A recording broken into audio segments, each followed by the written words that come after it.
இன்னைக்கு நம்ம 8ஆம் வகுப்பு புதிய தமிழ் புக்கில் இயல் 9ல் இருக்க உரைநடை பார்க்க போகிறோம். இயல் 9ல் இருக்க உரைநடையோட தலைப்பு என்ன அப்படின்னா, சட்டமேதை அம்பேத்கர். நுழையும் முன், தன்னலமற்ற தலைவர்கள் நிறைய பேர் பார்த்தீங்கன்னா இந்திய விடுதலைக்கு பாடுபட்டாங்க.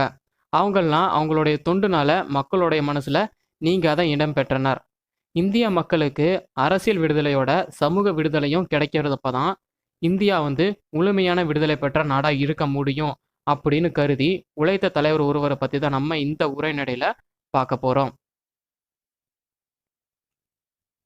விடுதலை பெற்ற இந்தியாவின் முதல் சட்ட அமைச்சராகவும் இந்திய அரசியல் சாசனத்துடைய தந்தையாகவும் விளங்கியவர் யாரு அப்படின்னா பீமாராவ் ராம்ஜி அம்பேத்கர். இதை நோட் பண்ணிக்கோங்க.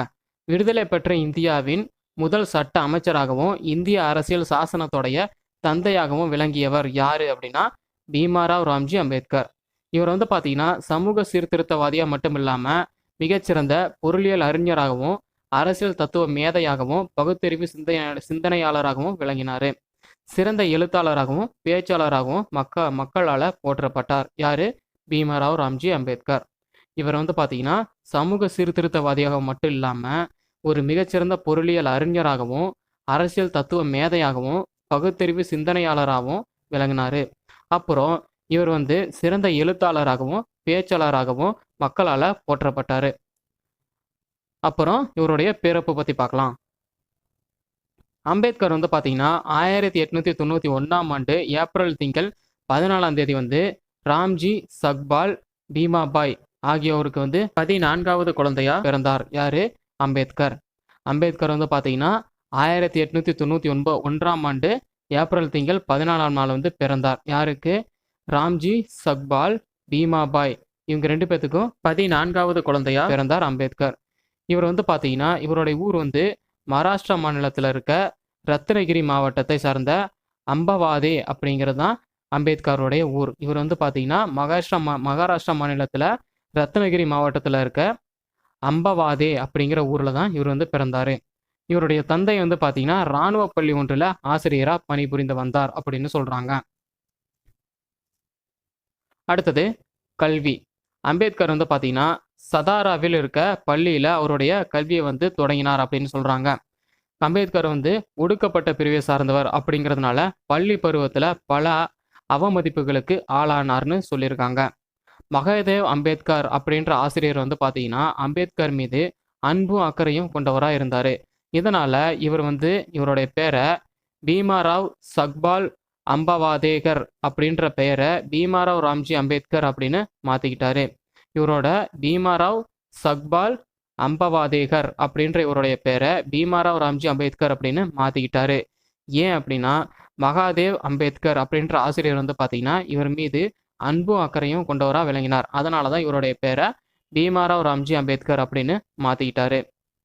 1904 இவருடைய குடும்பம் பார்த்தீங்கன்னா மும்பைக்கு குடிபெயர்ந்தது. அங்க எல்பின்ஸ்டன் உயர்நிலை பள்ளியில இவர் சேர்ந்து படிச்சாரு. இவருடைய குடும்பம் பார்த்தீங்கன்னா மிகவும் வறுமை சூழ்ந்த நிலையிலையும் இவர் படிப்பை விடாம தொடர்ந்து படிச்சாரு. 1907ஆம் ஆண்டு இவர் இவருடைய பள்ளி படிப்பை முடிச்சாரு. அதுக்கப்புறம் பரோடா மன்னரின் உதவியோட மும்பை பல்கலைக்கழகத்துல படிச்சு 1912 இளங்கலை பட்டம் பெற்றார்னு சொல்றாங்க. இவர் பரோடா மன்னருடைய உதவியோட மும்பை பல்கலைக்கழகத்துல படிச்சு 1912ஆம் ஆண்டு இளங்கலை பட்டம் பெற்றார். அப்புறம் கொஞ்ச நாள் பார்த்தீங்கன்னா பரோடா மன்னருடைய அரண்மனையில உயர் அலுவலராக பணியாற்றினாரு அம்பேத்கர். அப்புறம் பார்த்தீங்கன்னா அமெரிக்காவில் உயர்கல்வி. பரோடா மன்னர் சாயாஜிரா உதவியோட அம்பேத்கர் பார்த்தீங்கன்னா உயர்கல்வி கற்க அமெரிக்கா போனாரு.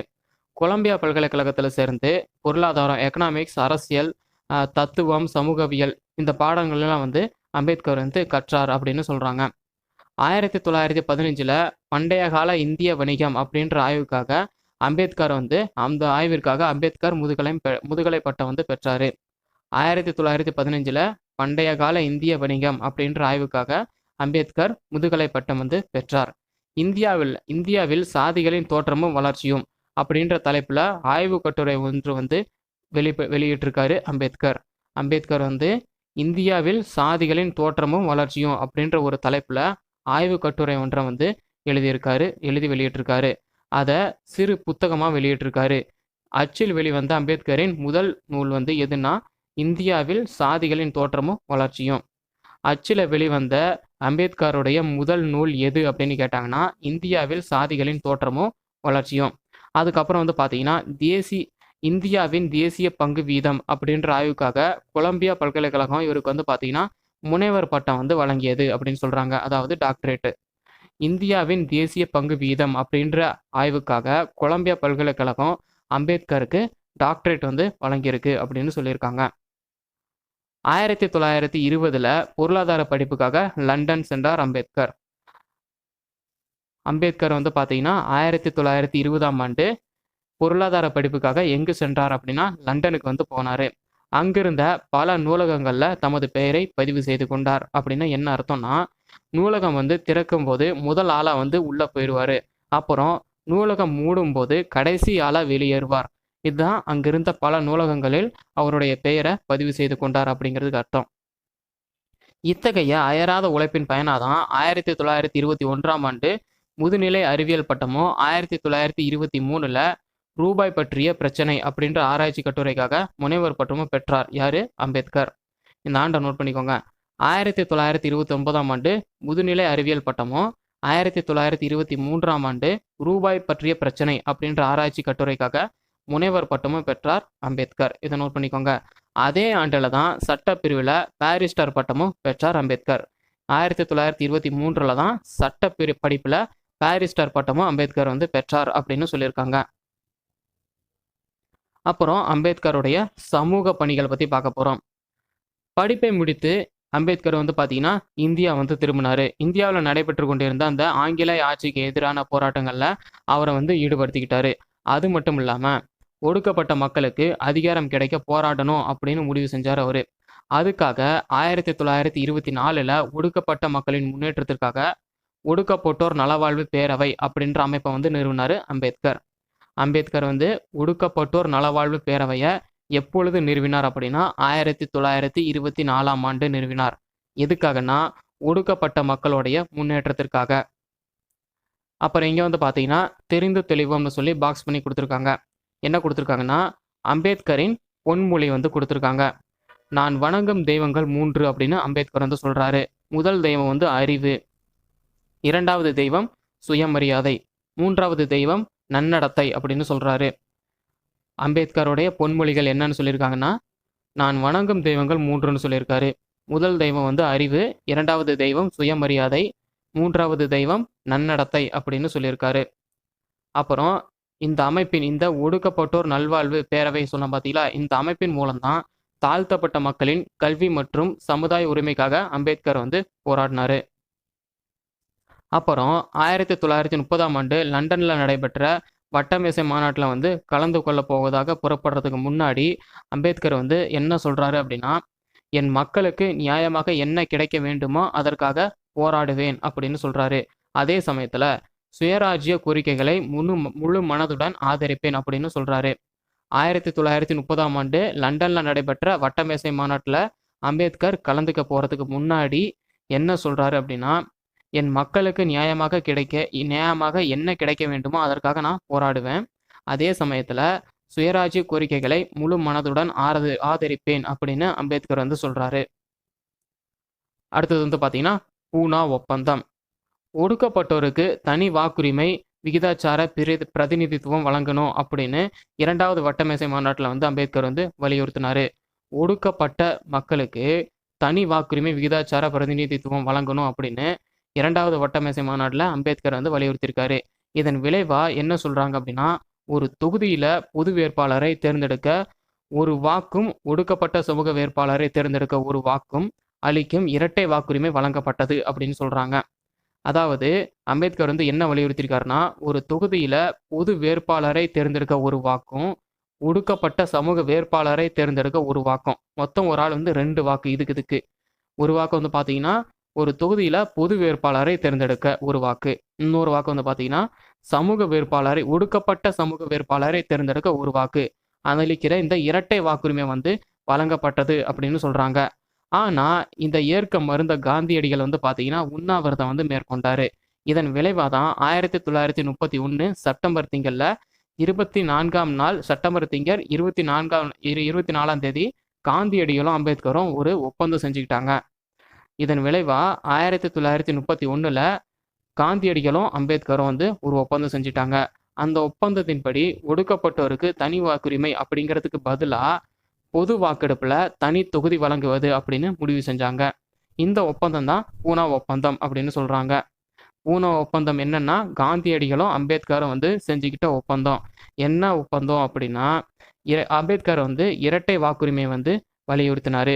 காந்தியடிகள் வந்து இதை ஏற்காம உண்ணாவிரத போராட்டம் வந்து மேற்கொண்டார். அதனால் அம்பேத்கரும் காந்தியடிகளும் வந்து ஒரு ஒப்பந்தத்துக்கு வந்தாங்க. அதன்படி ஒடுக்கப்பட்டவங்களுக்கு தனி வாக்குரிமை அப்படிங்கிறதுக்கு பதிலாக பொது வாக்கெடுப்பில் தனி தொகுதி வழங்குறது அப்படின்னு முடிவு செஞ்சாங்க. இந்த ஒப்பந்தம் தான் பூனா ஒப்பந்தம் அப்படின்னு சொல்கிறாங்க. பூனா ஒப்பந்தம் எப்பொழுது வந்து ஏற்படுத்தப்பட்டது, ஒப்பந்தம் வந்து எப்பொழுது செய்து கொண்டார்கள் அப்படின்னா 1931ஆம் ஆண்டு செப்டம்பர் திங்கள் 24ஆம் தேதி வந்து ஒப்பந்தம் செஞ்சுக்கிட்டாங்க. அடுத்தது சுதந்திர தொழிலாளர் கட்சி. 1935ஆம் ஆண்டில் மாநில சுயாட்சி வழங்குவதற்கான இந்திய அரசாங்க சட்டம் வந்து நிறைவேற்றப்பட்டது. 1935 மாநில சுயாட்சி வழங்குவதற்கான இந்திய அரசாங்க சட்டம் நிறைவேற்றப்பட்டது. இந்திய அரசாங்க சட்டம் எப்பொழுது நிறைவேற்றப்பட்டதுன்னா 1935. அதன்படி பொது தேர்தல் நடைபெறும் என்று அறிவிக்கப்பட்டது. இந்திய அரசாங்க சட்டம் வந்து நிறைவேற்றப்பட்டதுனால பொது தேர்தல் நடைபெறும் அப்படின்னு அறிவிச்சிருக்காங்க. ஏழை விவசாயிகள், தொழிலாளர்கள் ஆகியோரின் நலனை பாதுகாக்க தேர்தலில் போட்டியிட அம்பேத்கர் வந்து விரும்பினார். இதனால் சுதந்திர தொழிலாளர் கட்சியை வந்து அம்பேத்கர் வந்து தொடங்கி அந்த தேர்தலில் வந்து போட்டியிட்டார். அவர் வெற்றி பெற்றதோட அவருடைய கட்சி வேட்பாளர்கள் 15 பேரும் வந்து அந்த தேர்தலில் வெற்றி பெற்றாங்க. இதை நோட் பண்ணிக்கோங்க. அம்பேத்கர் வந்து தேர்தலில் போட்டியிட என்ன கட்சியை வந்து அவர் தொடங்கினார்னா சுதந்திர தொழிலாளர் கட்சியை வந்து அவர் தொடங்கினார். இதை நோட் பண்ணிக்கோங்க. அடுத்தது தீண்டாமைக்கு எதிராக அம்பேத்கர். அம்பேத்கர் இந்திய சமூக அமைப்பில் நிலவிய சாதி அமைப்பையும் தீண்டாமை கொடுமைகளையும் எதிர்த்து தீவிரமாக போராடினார். அம்பேத்கர் வந்து பார்த்தீங்கன்னா இந்திய சமூகத்தில் நிலவிய சாதி அமைப்பையும் தீண்டாமை கொடுமையையும் எதிர்த்து தீவிரமாக போராடினார். ஒடுக்கப்பட்ட பாரதம் அப்படின்ற இதில் 1927ஆம் ஆண்டு வந்து துவங்கினார். யார்? அம்பேத்கர். அம்பேத்கர் ஒடுக்கப்பட்ட பாரதம் அப்படின்ற இதில் எப்பொழுது துவங்கினார் அப்படின்னா 1927ஆம் ஆண்டு. நோட் பண்ணிக்கோங்க. சமத்துவ சமுதாயத்தை அமைக்கும் நோக்கில் இவர் வந்து சமாஜ் சமாத சங்கம் அப்படின்ற அமைப்பை வந்து உருவாக்குனார். அம்பேத்கர் வந்து என்ன அமைப்பை உருவாக்குனார்னா சமாஜ் சமாத சங்கம் அப்படின்ற ஒரு அமைப்பை வந்து உருவாக்குனார். எதுக்குன்னா சமத்துவ சமுதாயத்தை வந்து அமைக்கிற நோக்கில். 1930ஆம் ஆண்டு நாசிக் கோயில் நுழைவு போராட்டத்தினை நடத்தி வெற்றி கண்டார். யார்? அம்பேத்கர். அம்பேத்கர் வந்து 1930ஆம் ஆண்டு நாசிக் கோயில் நுழைவு போராட்டத்தை வந்து நடத்தி அதில் வெற்றி கண்டார். எதையும் நோட் பண்ணிக்கோங்க. அப்புறம் அம்பேத்கர் வந்து சமத்துவ சமயத்தை அமைக்கும் நோக்கில் என்ன அமைப்பை வந்து உருவாக்கினார்னா சமாஜ் சமாத சங்கத்தை வந்து உருவாக்குனார். அப்புறம் ஒடுக்கப்பட்ட பாரதம் அப்படின்ற இதில் எப்பொழுது வந்து அம்பேத்கர் துவங்கினார் அப்படின்னா 1927ஆம் ஆண்டு வந்து அம்பேத்கர் வந்து துவங்கினார். இதையும் நோட் பண்ணிக்கோங்க. அடுத்தது இங்கே வந்து பார்த்தீங்கன்னா தெரிந்து தெளிவம்னு பாக்ஸ் பண்ணி கொடுத்துருக்காங்க.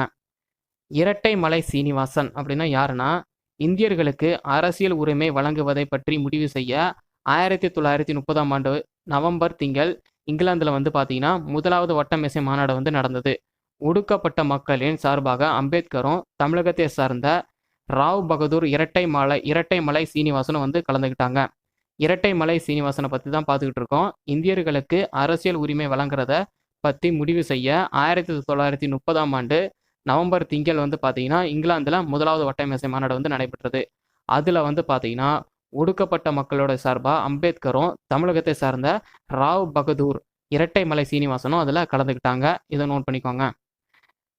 அடுத்தது அரசியல் அமைப்பில் அம்பேத்கரின் பங்கு.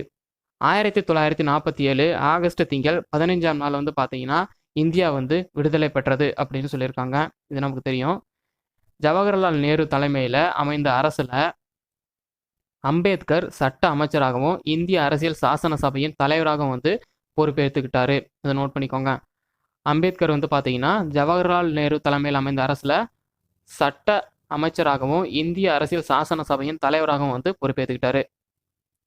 அப்புறம் 1947 ஆகஸ்ட் திங்கள் 29ஆம் நாள் வந்து பார்த்தீங்கன்னா அரசியல் நிர்ணய மன்றம் ஒன்று தீர்மானம் நிறைவேற்றியது. என்ன தீர்மானம் அப்படின்னா, அரசியல் நிர்ணய மன்றம் என்ன தீர்மானம் நிறைவேற்றியது அப்படின்னா, இந்திய அரசியலமைப்பு சட்டத்தை எழுத அம்பேத்கர் தலைமையில் அவர் உள்பட 7 பேர் கொண்ட அரசியலமைப்பு சட்ட வரைவு குழு டிராப்டிங் கமிட்டி வந்து உருவாக்கப்பட்டது. இந்த குழுவில் யார் யார் இருந்தாங்கன்னா, கோபால்சாமி, அல்லாடி கிருஷ்ணமூர்த்தி, கே.எம். முன்ஷி, சையது முகமது சாதுல்லா, மாதவராவ், டி.பி. கைத்தான் இவங்கெல்லாம் வந்து பார்த்தீங்கன்னா உறுப்பினராக இடம்பெற்றாங்க. அதாவது இந்திய அரசியலமைப்பு சட்டத்தை எழுத அம்பேத்கர் தலைமையில் அம்பேத்கர் உட்பட 7 பேர் கொண்ட அரசியலமைப்பு சட்ட வரைவு குழு வந்து உருவாக்கப்பட்டது. இந்த குழுவில் யார் யாரெல்லாம் உறுப்பினர்களாக இடம்பெற்றிருந்தாங்கன்னா நோட் பண்ணிக்கோங்க. கோபால்சாமி, அல்லாடி கிருஷ்ணமூர்த்தி, கே.எம். முன்ஷி, சையது முகமது சாதுல்லா, மாதவராவ், டி.பி. கைத்தான் இவங்கெல்லாம் வந்து உறுப்பினராக இடம்பெற்றனர். இந்த குழு வந்து பார்த்தீங்கன்னா அவங்களுடைய அறிக்கையை 1948 பிப்ரவரி 21 வந்து ஒப்படைச்சது. அம்பேத்கர் தலைமையிலான சட்ட வரைவு குழு வந்து பார்த்தீங்கன்னா அப்போது மக்களாட்சி நடைபெற்ற நாடுகள் பலவற்றிலிருந்து இந்திய நடைமுறைக்கு பொருந்தும் சட்டக்கூறுகளை இந்திய அரசியலமைப்பு விரைவில் சேர்த்தது. அதாவது வந்து பார்த்தீங்கன்னா இந்த 7 பேர் கொண்ட குழு இருக்காங்க பார்த்தீங்களா, இவங்க 1948 பிப்ரவரி 21 இவங்களுடைய அறிக்கையை வந்து ஒப்படைச்சாங்க.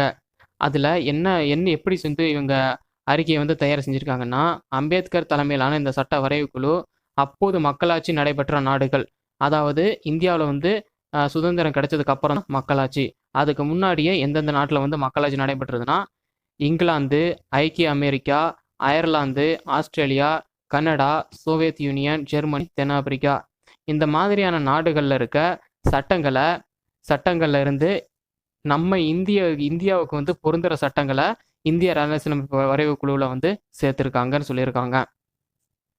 இங்கே வந்து பாருங்க, தெரிந்து தெளிவோம்னு பாக்ஸ் பண்ணி கொடுத்துருக்காங்க. அரசியல் அமைப்பு சட்டம் உலகின் மிகப்பெரிய குடியரசு நாடாக இந்தியா வந்து விளங்குகிறதுன்னு சொல்கிறாங்க. இந்த நாட்டில் பல்வேறுபட்ட இன, மொழி, சமயங்களை சார்ந்த மக்கள் வந்து வாழ்கிறாங்க. இவங்களை ஒன்றிணைக்க ஆட்சி நடத்த அடிப்படையான சட்டம் வந்து தேவைப்பட்டது. இந்த சட்டத்தை தான் அரசியலமைப்பு சட்டம் அப்படின்னு சொல்கிறாங்க. உலகத்தில் இருக்க எல்லா நாடுகளும் அந்த நாட்டு அரசியலமைப்பு சட்டத்தை வச்சு தான் இயங்குது. அது எழுதப்பட்டதாகவோ இல்லை எழுதப்படாததாகவோ இருக்கலாம் அப்படின்னு சொல்கிறாங்க. உலகத்தில் மிகப்பெரிய குடியரசு நாடு வந்து குடியரசு நாடாக இந்தியா விளங்குது.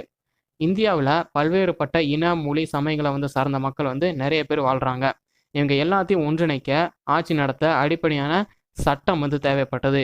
இந்த சட்டத்தை தான் அரசியலமைப்பு சட்டம்னு சொல்லுவாங்க. உலகத்தில் இருக்க எல்லா நாடுகளும் அந்தந்த நாட்டோடைய அரசியலமைப்பு சட்டத்தை வச்சு தான் இயங்குது. அது எழுதப்பட்டதாகவோ இல்லை எழுதப்படாததாகவோ இருக்கலாம் அப்படின்னு சொல்கிறாங்க. இங்கே வந்து பார்த்தீங்கன்னா இங்கிலாந்து, ஐக்கிய America, Ireland, Australia, Canada, Soviet union, Germany, தென்னாப்பிரிக்கா இந்த மாதிரியான நாடுகளுடைய சட்டங்களை ஆராய்ந்து தான் இந்திய நாட்டிற்கான சட்டம் வந்து இயற்றப்பட்டுள்ளதுன்னு சொல்கிறாங்க. அம்பேத்கரால் உருவாக்கப்பட்ட இந்த அரசியலமைப்பு சட்டம் வந்து பார்த்தீங்கன்னா குடிமக்களுடைய உரிமைகளுக்கு பல வகையில் பாதுகாப்பு அளிக்கிறதா அமைஞ்சது அப்படின்னு சொல்கிறாங்க. இது மிகச்சிறந்த சமூக ஆவணம் அப்படின்னு வரலாற்று ஆசிரியர்களால் போற்றப்படுகிறது அப்படின்னு சொல்லியிருக்காங்க. அடுத்தது புத்த சமயம் மீது பற்று. அம்பேத்கர் வந்து பார்த்தீங்கன்னா புத்த சமய கொள்கைகளில் ரொம்பவும் ஈடுபாடு வந்து கொண்டிருந்தார். இலங்கையில் நடைபெற்ற புத்த துறவிகள் கருத்தரங்களை வந்து அம்பேத்கர் கலந்துக்கிட்டாரு. உலக பௌத்த சமய மாநாடுகள்லையும் வந்து அம்பேத்கர் கலந்துக்கிட்டாரு.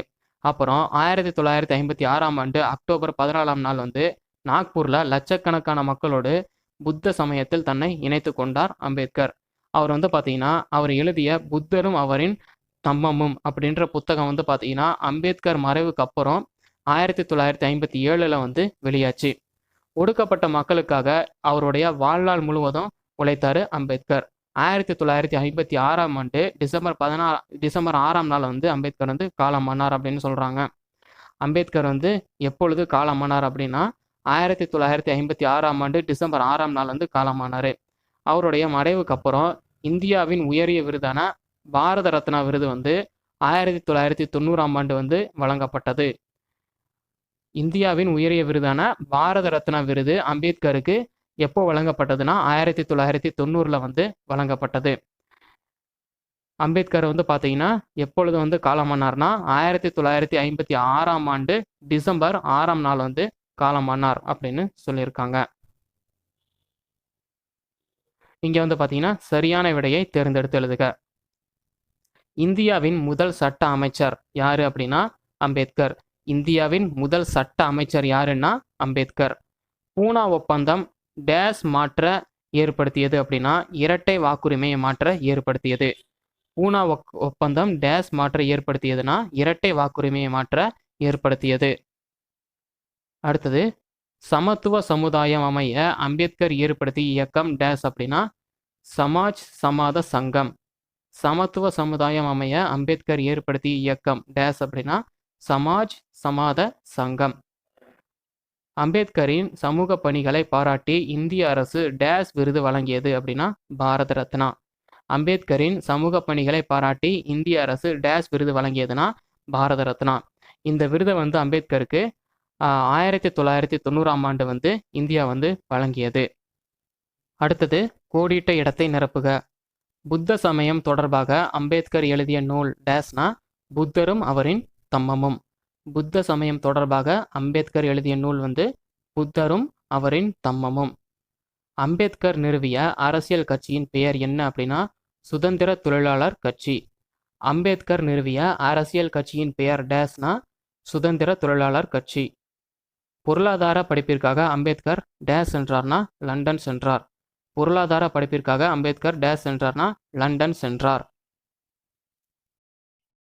மேலும் இந்த மாதிரி அப்டேட்ஸ் உங்களுக்கு வேணும் அப்படின்னா முத்துக்குமார் யூடியூப் சேனலை சப்ஸ்கிரைப் பண்ணுங்கள்.